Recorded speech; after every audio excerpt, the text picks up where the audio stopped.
Hello everyone. Today I'm going to be recapping and explain the ending of the newly released movie called Cellar Door. In the beginning of the movie, a couple named John and Sarah are deciding on the color for their future baby's nursery. After trying for so long with the IVF, they are finally blessed with a baby.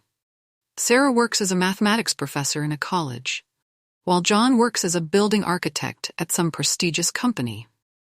His ex-girlfriend, who also works there, informs him that she will be tagging along with him to show the new house to the owner. He looks hesitant, but she convinces him that it will be their last project they would have together. He reluctantly agrees. At home, Sarah is happily playing the piano when suddenly she feels a sharp pain in her abdomen. She tries calling John, but he doesn't answer as he's showing the new house to the owners. After his house showing, he notices 3 missed calls from his wife and rushes to the hospital, where he finds out his wife, unfortunately, has lost the baby. The next few weeks were tough for the couple. One day, Sarah proposes that they should move out of this house. So, they begin house hunting, but haven't found anything to their liking. The realtor suggests that they should meet Emmett, who can help them find a new house since he knows a lot of people. They drive through the gate to the huge mansion nestled on the top of a hill to meet Emmett. Emmett Claymore introduces himself, and so do the couple. After the introductions, Emmett invites them inside. The couple takes in the picturesque view of the mansion. Emmett tells them that he will always get to know the people he shows house to, so he can better match the house with the right people, and invites them for a drink. So they all have drink and share about their lives. After drinks, Emmett poses a question to the couple. If this house were theirs, would they be happy? But Sarah replies that a house doesn't give happiness, but a home does. Emmett smiles and sips his drink.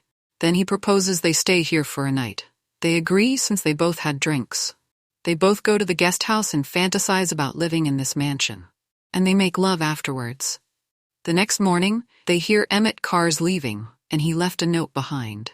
It says that he is leaving this house because it reminds him too much of his wife and decides to gift this house to them both.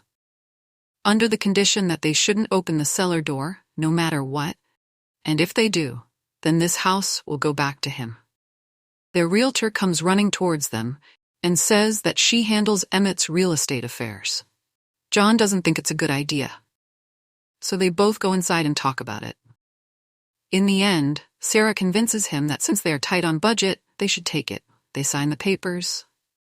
So they moved into the mansion and are blissfully happy. After settling in, the couple throws a housewarming party. Co-workers from John's company also attend the party.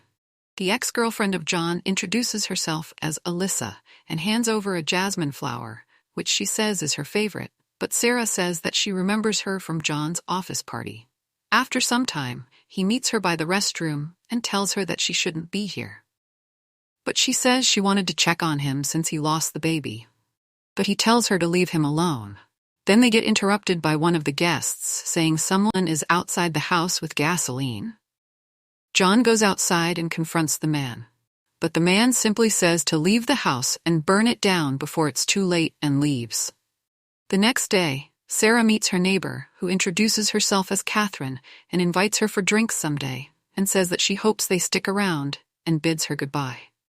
At John's work, he gets informed that he is temporarily suspended for sexual harassment claimed by his ex-girlfriend. He vents about this to his friend.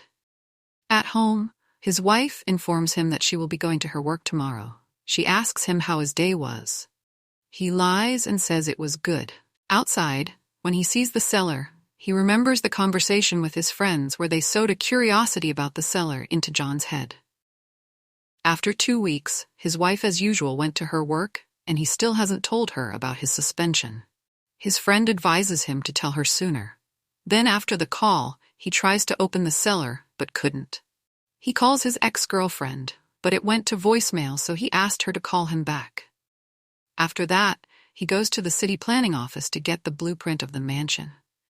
He is surprised that the blueprint is readily available, but the employee informs him that the previous owner, Paul McManus, had requested the print, but says he couldn't reach him afterwards.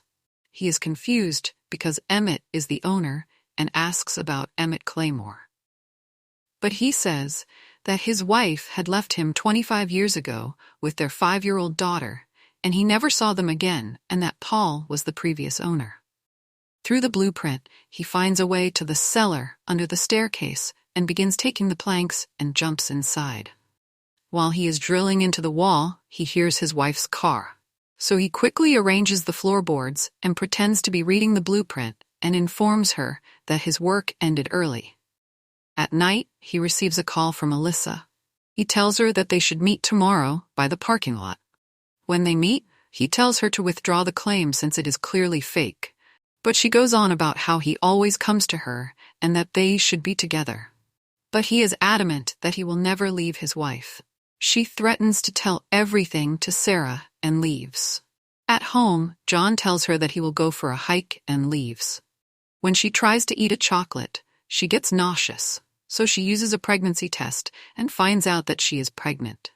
She drops the test, and when she tries to pick it up, she spots the blueprint of the house and comes to the conclusion that her husband has been trying to get into the cellar. So she goes down to investigate, and at that exact moment, Alyssa comes inside shouting if there's anyone hearing no one. She goes inside the house and into Sarah and John's room and finds the pregnancy test. Sarah comes out after some time and sees the door is ajar and closes it. Meanwhile, John is speaking with his friend when he spots Alyssa's car, thinking she told his wife everything, and decides to follow her.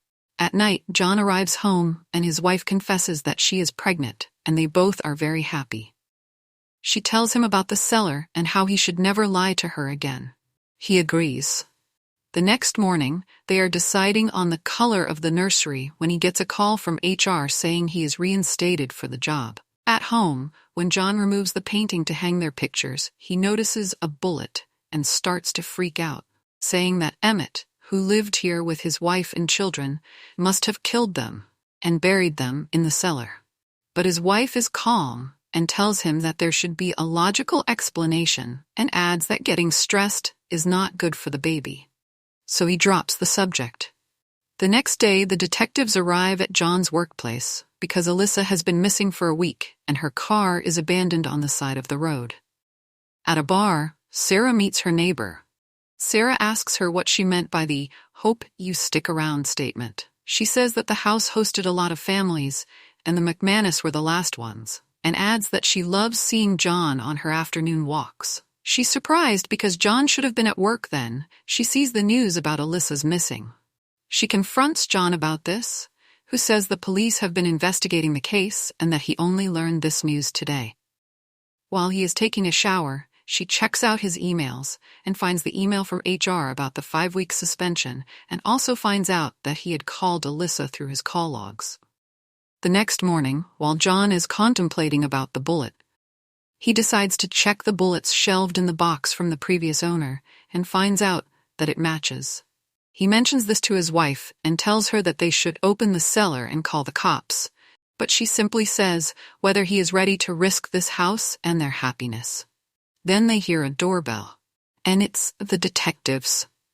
The detective asks Sarah they would like to speak with her husband alone. So she goes out and hides behind the wall and eavesdrops on their conversation. They ask about the claim.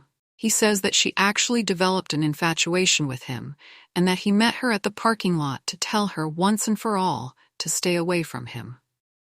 Then the detective asks where he was on March 19th because her phone pinged with a cell tower around here. His wife comes forward and says he has been with her that day, since they have a child coming, and helped her restore the house.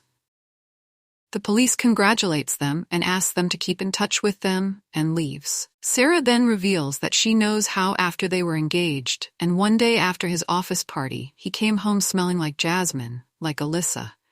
And also when they lost their child, she knew he was with her. She asks him to stop his bullshit and informs him that she did all of this for her unborn child. John so badly wanted to see what's inside the cellar, so he Googled the owner, McCansis, and proceeds to meet him at his house. He is shocked to discover that he was the same person with the gasoline who stood outside. Paul informs him that he is currently going through divorce and how he also got fooled into getting the mansion for free, and says that it had inflated his ego, and so he drank alcohol since it felt like he had achieved it all. And then he finds himself divorced. Adds that he regrets not seeing what was inside the cellar. He comes back to his house and starts breaking the cellar door, but his wife is having none of that. She strikes his head and he faints. When John comes to, she explains that he simply can't ruin what they have, and proceeds to tell him how Alyssa got into their home one day and threatened her and tried to harm their baby, so she shot her and hid her body under the staircase. And drove her car. Then she noticed John behind her and managed to lose him at the intersection. And emailed the office saying she took a few weeks off. She told him how everything was going according to her plan until he finds the bullets she shot at Alyssa on the wall. John tells her he will find a good lawyer for her, but she raises the gun at him and threatens to shoot him out of self-defense after how she finds out that John killed Sarah and put her under the staircase. Since John is clearly implicated, he doesn't do anything. She proposes that they should start afresh and forget everything. Few months have passed. Their friends throw baby shower for Sarah. Then they receive a note from Emmett and a key from the cellar. The note reads that both John and Sarah have transformed this house into a home, and if they want, they can open the cellar door. That is the end. Right until the very end, we are not shown what is inside the cellar door. What do you guys think? Personally, I would say there was nothing inside, and the owner, who is filthy rich, wanted to play mind games. Since we know it is human nature to want to do something, especially if we told not to. So maybe it was a test to see whether the couples would emerge victorious, but none of them did until John and Sarah, so he gifted them the mansion. Tell me your thoughts in the comment section, and thank you for watching till the very end. You are the best.